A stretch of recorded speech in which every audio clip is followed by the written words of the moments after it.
நேயர்கள் எல்லாருக்கும் வணக்கம். சனிப்பெயர்ச்சி 2025 to 2027 மார்ச் 29 இன்னைக்கு தான் மகா சனிப்பெயர்ச்சி திருக்கணித பஞ்சாங்கப்படி.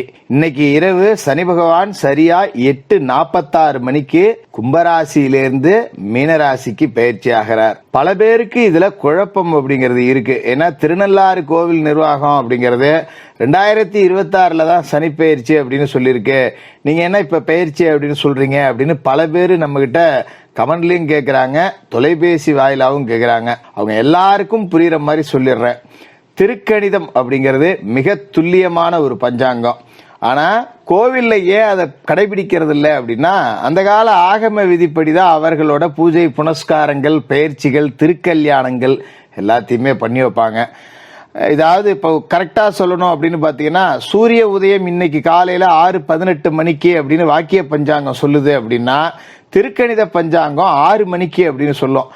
ஏன் 6 மணிக்குன்னு சொல்லுதுன்னா, சூரிய உதயம் 6 மணி, 6:18க்கு சூரிய வெளிச்சம் பூமியில பட போகுது. அந்த வெளிச்சம் சூரியன்ல இருந்து பூமிக்கு வர 18 நிமிடம் ஆகுது. ஆக சூரிய உதயம் 18 நிமிடத்திற்கு முன்னாடியே நடந்துருச்சு அப்படிங்கிறத துல்லியமா கணக்கு போட்டு சொல்றது அப்படிங்கிறது தான் திருக்கணித பஞ்சாங்கம். அந்த அடிப்படையில திருக்கணித பஞ்சாங்கப்படி சனிப்பெயர்ச்சி இன்னைக்கு தான். எல்லாரும் இன்னைக்கு 8:46 மணிக்கு எந்த கோவில்லையும் சனிப்பெயர்ச்சி அப்படிங்கிறது அனுசரிக்கப்படலை அப்படின்னாலும் குளிச்சு முழுவிட்டு சனி பகவானுக்கு ஒரு எள்ளு விளக்கு போட்டு உங்களோட வேண்டுதல்களை சனி பகவானை மனமுருக பிரார்த்தித்து சொல்லுங்க. எல்லாருக்கும் நல்லதே நடக்கும். ஒவ்வொரு ராசிக்காரர்களுக்கும் என்ன நடக்க போகுது அப்படிங்கிறத பார்த்துருவோம். சிம்மராசி நேயர்களே, சனிப்பெயர்ச்சி 2025. இந்த சனிப்பெயர்ச்சியை எல்லாரும் ஒரு பக்கம் எதிர்பார்த்து காத்துக்கிட்டு இருக்காங்க. அப்படின்னா இந்த சனிப்பெயர்ச்சியை பார்த்து அதிகம் அச்சப்படக்கூடிய ஒரு ராசி அப்படின்னு பார்த்தீங்கன்னா சிம்மராசிக்காரர்கள் தான். பல சேனல்களில் ஜோதிடம் அப்படிங்கிறத நீங்கள் கேட்டிருப்பீங்க. எல்லாருமே அஷ்டமத்தில் சனி அப்படிங்கிறது ஆட்டி படைக்கும், படாத பாடு பட போறீங்க அப்படிங்கிற மாதிரி தான் ஒரு நெகட்டிவாகவே பேசியிருப்பாங்க. இந்த மாதிரியான எதிர்மறை ஆற்றல் அப்படிங்கிறது, எதிர்மறை பேச்சு, எதிர்மறை சிந்தனை அப்படிங்கிறத அப்படியே கொஞ்சம் ஓரங்கட்டி வச்சுருங்க. ஏன்னா அஷ்டம சனி அப்படிங்கிறத நீங்கள் ஜெயிக்கலாமா? இந்த அஷ்டம சனி காலகட்டத்தை எப்படி பெரிய பிரச்சனைகள் இல்லாமல் கிடக்கிறது? இந்த அஷ்டம சனி என்ன செய்யும்? இதுக்கு வேறு ஏதாவது ரூட்டில் நமக்கு நல்லது நடக்குமா? இதில் ஏதாவது பரிகாரம் பண்ணால் தப்பிச்சுக்கலாமா அப்படிங்கிறத கொஞ்சம் சிந்திச்சு பாருங்கள். நிச்சயமாக கடவுள் ஒரு கதவை அடைச்சா இன்னொரு கதவை திறப்பார் அப்படிங்கிறதுல எல்லளவும் மாற்றம் கிடையாது. அப்படிப்பட்ட ஒரு நேரம் தான் உங்களுக்கு இந்த சனிப்பெயர்ச்சி 2025 அப்படிங்கிறது. என்ன ஜோசியரை சொல்கிறீங்க, ஏது எப்படி நல்லது நடக்கும் அஷ்டம சனியில்? அஷ்டம சனி தான் இருக்கிறதுலே கொடுமையானது அப்படின்னு சொல்லுவாங்களே அப்படின்லாம் நீங்கள் கேட்கலாம். அது உண்மைதான், அதிலலாம் எந்த மாற்றமும் கிடையாது. அதாவது சனி பகவான் 2025 மார்ச் 29 உங்களோட ராசிக்கு 7வது வீட்டிலேருந்து 8வது வீட்டுக்கு வரார். அதாவது கண்டசனி அப்படிங்கிறது அஷ்டம சனியாக மாறுறாரு. இதுவரைக்கும் இருந்த கண்டசனி அப்படிங்கிறது மோசம் அப்படின்னா, அஷ்டம சனி அப்படிங்கிறது அதை விட மோசமாக ஜோசியரன்னா? ஆமாம். ஆனால் அதுலேருந்து தப்பிக்கலாமா ஜோசியரன்னா? நிச்சயமாக தப்பிக்கலாம். அதாவது மார்ச் மாதம் 29 சனிப்பெயர்ச்சி நடக்குது, அஷ்டம சனி அப்படிங்கிறது. அதுலேருந்து ஒரு 18 நாள் எடுத்துங்க. ஏப்ரல் 14 குரு பெயர்ச்சி நடக்கும். ஏப்ரல் 18 ராகுகேது பெயர்ச்சி நடக்கும். அப்போ சனி பெயர்ச்சி நடக்கிற அடுத்த 15 நாளில் உங்களுக்கு குரு பெயர்ச்சி நடக்குது. இந்த 15 நாளை மட்டும் நீங்கள் கொஞ்சம் பல்ல கடிச்சிக்கிட்டு ஓட்டி ஆகணும். ஏன்னா சனியும் அஷ்டமத்துக்கு வராரு. இந்த 15 நாளில் குருவும் பார்த்தீங்கன்னா 10வது வீட்டில் தான் இருப்பார். 10வது வீட்டில் பாவ கிரகங்கள் இருக்கலாம், தப்பு இல்லை. புண்ணிய கிரகமான குரு இருக்கக்கூடாது, பதவியில் நாசம் அப்படிங்கிறத செய்வார். இந்த 15 நாள், அதாவது மார்ச் 29 2025 ஏப்ரல் 14 வரைக்கும் கொஞ்சம் பல்ல கடிச்சிட்டு ஓட்டிங்க. குறிப்பாக வேலை செய்கிற இடத்துல எந்த பிரச்சனையும் இந்த 5 நாளில் பண்ணாதீங்க. வேலை பறி போயிடும். அது அரசாங்க உத்தியோகமாக இருந்தாலும் சரி, தேவையில்லாத ஏதாவது பஞ்சாயத்து வந்துடும். முடிஞ்சால் இந்த 15 நாளைக்கு லீவ் போட்டு 7 வீட்டில் கூட படுத்து கிடக்கலாம். அந்த மாதிரி ஒரு முடிவு எடுத்துங்க. 15 தேதிக்கு மேலே எதுவும் நடக்காதா ஜோசியர் அப்படின்னு நீங்கள் கேட்கலாம். குரு பகவான் உங்களோட ராசிக்கு லாபஸ்தானத்துக்கு வந்துடுவார். 11வது வீட்டுக்கு குரு வந்துடுவார். அப்போ 10 ரூபா காசு பணம் அப்படிங்கிறது நம்ம கையில் புரள ஆரம்பிச்சிடும். மற்ற பிரச்சனை எப்படி வந்தாலும் பரவாயில்ல, 10 ரூபா காசு இருக்கே அப்படிங்கிற மன நிம்மதி அப்படிங்கிறது உங்கள்கிட்ட வரும். அப்போ இந்த அஷ்டம சனி என்ன பண்ண போகுது அப்படின்னு நம்ம பார்க்கணும். பொதுவாகவே அகப்பட்டவனுக்கு அட்டமத்தில் சனியும் இப்போ நீங்கள் அகப்பட்டிருக்கீங்க. அப்போ கூடுமான வரைக்கும் மற்றவங்க பிரச்சனையை எட்டி கூட பார்க்கக்கூடாது. யாருக்கும் பணம் பொறுப்பு சொல்லி வாங்கி கொடுக்கக்கூடாது. யாருக்காகவும் ஜாமீன் கையெழுத்து போடக்கூடாது. தலை போகிற காரியமாக இருந்தாலும் சரி, ரொம்ப நெருங்கின உறவுலேருந்து ஒருத்தர் வருவாங்க, ஒரு அர்ஜெண்ட்டாக மருத்துவ செலவுமாங்க, நம்ம கையில் இருந்தால் 10 ரூபா கொடுங்க, அது திரும்பி வராது, இதை நான் தாங்கிக்க முடியும் அப்படின்னு நினச்சா கொடுத்துருங்க. அதை பற்றி தப்பு கிடையாது. இன்னொருத்தருக்கு நல்லது செய்கிறது, உதவி செய்கிறதால நம்ம கெட்டு போகிறதில்ல. என்கிட்ட ஒரு 50,000 இருக்குது, இந்த 50,000 கொடுக்குறேன், இது வரலனாலும் பரவாயில்ல, நான் தாங்கிப்பேன், ஏதோ ஒரு புண்ணியத்தில் சேரட்டும் போ அப்படின்னு கொடுக்க முடிஞ்சா கொடுங்க.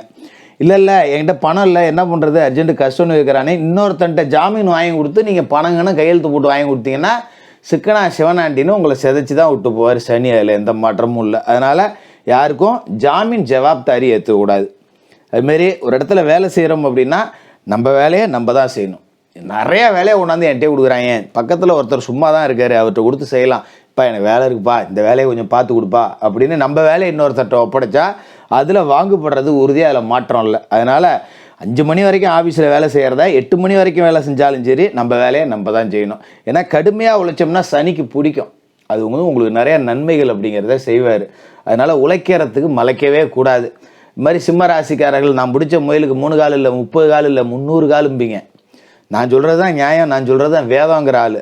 அந்த வரட்டு கௌரவத்தெல்லாம் கொஞ்சம் உதறி தூக்கி உரம் போடுங்க. இன்னொருத்தவங்க சொல்கிறத கொஞ்சம் காது கொடுத்து கேளுங்க. வயசில் மூத்தவங்க, அனுபவசாலிகள் சொல்கிறத கொஞ்சம் கேட்டுக்கிட்டு செயல்படணும். அதே மாதிரி வேலை செய்கிற இடத்துலையும் சரி, குடும்பத்துலேயும் சரி, கிண்டல் கேலி நக்கல் நையாண்டி இருக்கக்கூடாது. குறிப்பாக வேலை செய்கிற இடத்துல ஒரு பெண்மணி இருப்பாங்க, கொஞ்சம் உரிமையாக நட்போட பேசுவாங்க, நம்ம கேலி கிண்டல் பண்ணுற மாதிரி ஏதாவது ஒரு வார்த்தையை விட்டுருவோம், அது பல மடங்கு பிரச்சனை நமக்கு வரும். அதுமாரி பெண்களாக இருந்தாலும் சரி, ஆண்களாக இருந்தாலும் சரி, மாற்றுப்பால் இனத்தவர்கிட்ட பழகும்போதோ பேசும்போதோ ரொம்ப கவனமாக இருக்கும். இல்லாட்டி மாற்றுப்பால் இனத்தவரால் அவமானப்பட்டு நிற்க வேண்டிய சூழல் இருக்கும், அதில் கொஞ்சம் கவனமாக இருக்கணும். அதுமாரி தேவையற்ற சல்லாப உறவுகள்லாம் உங்களை தேடி வரும், அதில் ரொம்ப கவனம், ரொம்ப ரொம்ப ரொம்ப ரொம்ப கவனமாக இருக்கணும். குறிப்பாக பெண்கள் வேலை செய்யக்கூடிய இடத்துல தங்களோட பர்சனல் எதையும் பகிர்ந்து கூடாது, இதனால் பிரச்சனை வரக்கூடிய வாய்ப்பு அப்படிங்கிறது இருக்குது. இது மாதிரி தப்பான சகவாசம் எதாவது இருந்ததுன்னா அதை முன்கூட்டியே விட்டுருங்க, இல்லாட்டி அதால் பிரச்சனை வரும். இதுக்கு முக்கியமான காரணம் என்ன அப்படின்னு பார்த்தீங்கன்னா, லாபஸ்தானத்தில் குரு இருந்துட்டு காசு பணம் கொஞ்சம் கொடுப்பாரு. கஷ்டத்துலேயும் நமக்கு ஒரு காசு இருக்குடா அப்படிங்கிற மாதிரி காசு தான் இருக்கேன்னு கொஞ்சம் சௌரியத்துக்கு விளாடுவோம். இந்த வேலையை வச்சுக்கிட்டா சனி போட்டு வெளுத்துருவார், அதில் எந்த மாற்றமும் இல்லை. எதனால் இதை நான் திரும்ப திரும்ப சொல்கிறேன்னா, ராகு கேது பயிற்சி அப்படிங்கிறது ஏப்ரல் 18 நடக்குது. சனி பயிற்சி முடிஞ்சு 17 நாளில் அதுவும் நடக்குது. அப்போ ராகு எங்கே வராரு, ராசிக்கு 7வது வீடு களத்திரத்தில் ராகு வராரு, ஜென்மத்தில் கேது வராரு. 7வது வீட்டில் ராகு வராருனாலே புருஷன் பொண்டாட்டியை பிரிக்க போகிறாருன்னு அர்த்தம். தேவையில்லாத சண்டை சச்சரவை கொண்டாந்து விடுவார், தேவையில்லாத பிரச்சனையை கொண்டாந்து விடுவார். அதனால் கூடுமான வரைக்கும் கணவன் மனைவி ஒருத்தருக்கு ஒருத்தர் விட்டு கொடுத்துட்டு போகணும்.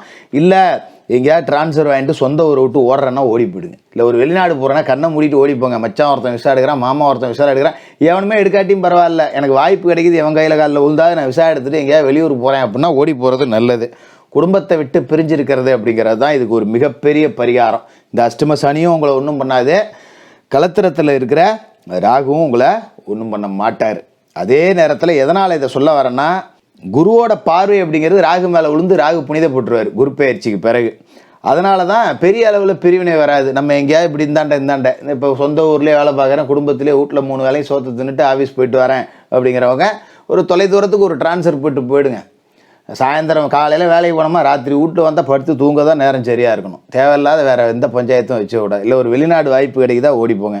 கூடுமான வரைக்கும் கர்ம வினைகளின்படி வாழணும், இது ரொம்ப ரொம்ப அவசியம். ஏன்னா சனி அஷ்டமத்தில் இருக்கும்போது ஆட்டி படைப்பார், கர்ம வினைகளின்படி வாழ்ந்தா அள்ளி கொடுப்பாரு, சனியே அள்ளி கொடுப்பாரு. சொன்னால் உங்களுக்கு நம்ப முடியாது, அஷ்டம சனி மாதிரி அள்ளி கொடுக்குற சனியவும் நீங்கள் பார்க்க முடியாது. கெட்ட இடத்துல இருக்கும்போது சனி அள்ளி கொடுப்பார். ஏன்னா உன்னை சோதிச்சு பார்ப்பார், இப்படி தான் கஷ்டம் கொடுக்கணும்னு இல்லை, 10 காசு இல்லாமல் கூட ஆக்குவார். ஆனால் குரு லாப வீட்டுக்கு வரதால கொஞ்சம் 10 காசு இருக்கும், ஆனால் வந்த நிமிஷமே செலவாயிடும். 10 ரூபா மிச்ச பச்செல்லாம் வைக்க முடியாது, திடீர் செலவு வரும், கடன் வாங்க வேண்டிய சூழல் வரும். அவ்வளோ கஷ்டத்துலேயும் ஒருத்தன் நேர்மை தவறாமல் இருக்கான் பாரு, அவனுக்கு சனி கஷ்டத்தையே கொடுக்க மாட்டார். சனி மாதிரி அள்ளி கொடுக்குற கடவுளை நீங்கள் பார்க்கவே முடியாது, அந்த அளவுக்கு சனி கொடுப்பார். ஏன்னா சனி கொடுத்தா தடுக்க ஆள் இல்லை. அப்போ என்ன கர்ம வினை இப்படி வாழ்றது ஜோசியரே அப்படின்னா, ஒரு அரசு அலுவலகத்தில் வேலை செய்கிறோமா, இந்த காலகட்டத்தில் லஞ்சம் வாங்கக்கூடாது. குறிப்பாக ஏலபாளைகள் உங்களை தேடி ஒரு கோரிக்கை வராங்களா, அவங்களுக்கு முதல்ல வேலையை முடிச்சு கொடுங்க. அந்த இழுக்கு அடிக்கிறது, அவங்கள அலக்கழிக்கிறது, இந்த வேலைலாம் வச்சு கூடாது. ஒரு தனியார் துறையில் இருக்கோமா, நம்ம வாங்குற சம்பளத்துக்கு விசுவாசமாக நம்ம வேலை செய்யணும். இன்னொருத்தனை போட்டு கொடுக்கறது, இன்னொருத்தனை கெடுக்கிறது, இன்னொருத்தனை மிரட்டி பார்க்கறது, இந்த வேலை வச்சு கூடாது. இது மாதிரி நம்ம ஒரு தொழில் செய்கிறோமா, நம்மள்ட்ட வேலை செய்கிற பணியாளர்களை நல்ல முறையாக பார்த்துக்கணும். அவனுக்கு நல்ல சம்பளம், போதிய ஓய்வு, நல்ல சாப்பாடு, அவனுக்கு ஒரு அர்ஜென்ட்டுனா நம்மள்ட்ட இருக்க 10 ரூபாயை கொடுத்து உதவுறது. இது மாதிரி நம்ம கூட உள்ளவங்களை நம்மளை பார்த்துக்கிட்டோம்னா சனி நம்மளை பார்த்துக்குவார். அது மாதிரி எந்த உயிர்களுக்கும் தீங்கு அப்படிங்கிறது விளைவிக்க கூடாது. இந்த அஷ்டம சனி நடக்கக்கூடிய 2.5 வருஷத்துலையும் எப்பேற்பட்ட விருந்தோம்பலாக இருந்தாலும் சரி, எப்பேற்பட்ட வெளியூரில் போய் எப்பேற்பட்ட பெரிய 5 ஸ்டார் ஹோட்டலில் தங்கி இருந்தாலும் சரி, சனிக்கிழமையில மாமிச உணவுகளை தொட்டு கூட பார்க்காதீங்க. இது ஒன்றே பெரிய பரிகாரம், சனி உங்களுக்கு வாரி கொடுத்துருவார். சனிக்கிழமையில மாமிச உணவுகள் அப்படிங்கிறத தொட்டு கூட பார்க்கக்கூடாது. சனிக்கிழமையில கருப்பு நிற ஆடை அப்படிங்கிறத அணிங்க. ஒரு சின்ன உடையாது, ஒரு கருப்பு பேண்டோ, கருப்பு சட்டையோ, இல்லை ஒரு கருப்பு கர்ச்சிப்போவாது உங்கள் உடம்புல வச்சுக்கிங்க. சனிக்கிழமையில சனி பகவானுக்கு எள்ளெண்ணெய் தீபம் ஏற்றுங்க. அதே சனிக்கிழமையில மாற்றுத்திறனாளிகள், கைகால் முடியாதவர்களுக்கு உங்களால் முடிஞ்ச உதவிகள் அப்படிங்கிறத செய்யுங்க. செவ்வாய்க்கிழமை ராகுகால நேரத்தில் துர்க்கையம்மனுக்கு எலுமிச்சை தீபம் ஏற்றிட்டு வாங்க. சாலையோரத்தில் வசிக்கக்கூடிய வீடற்றவர்களுக்கு ஒரு போர்வை வாங்கி கொடுக்கலாம். இல்லை அவங்களுக்கு ஏதாவது தங்கும் இட வசதி ஏற்பாடு செஞ்சு தரலாம். இது மாதிரி ஏதாவது உதவிகள் அப்படிங்கிறத செஞ்சு கொடுங்க. நிச்சயமாக இந்த அஷ்டம சனி காலகட்டத்தை நீங்கள் கடந்துடலாம். சிம்மராசிக்காரர்களுக்கு வாழ்த்துக்கள்.